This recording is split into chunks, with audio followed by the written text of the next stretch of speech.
Modern vehicles require you to register a new battery so the computer knows it has been replaced. If you skip this step, the alternator will overcharge the new battery and ruin it within months. Dealerships usually charge around $200 for this simple service. You can easily do this yourself in your driveway and keep that cash in your pocket. The secret to bypassing the dealership is picking up an OBD2 bidirectional scan tool. You can find highly capable models online or at local auto parts stores for about $50.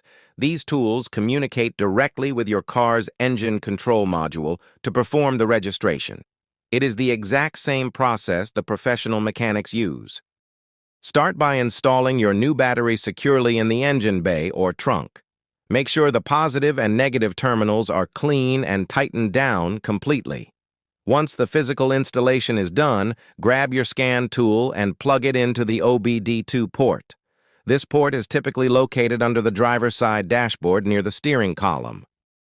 Turn your vehicle's ignition to the on position without starting the engine.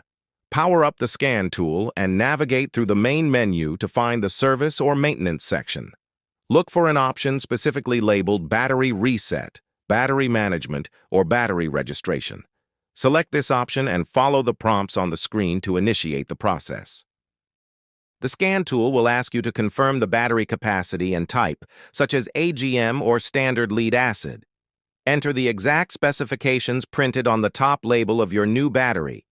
Confirm your selections and let the tool write the new data to the vehicle computer.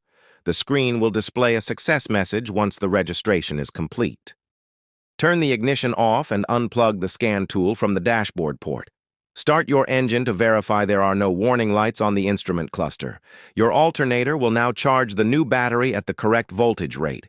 You have successfully protected your vehicle electrical system and saved yourself a costly trip to the mechanic.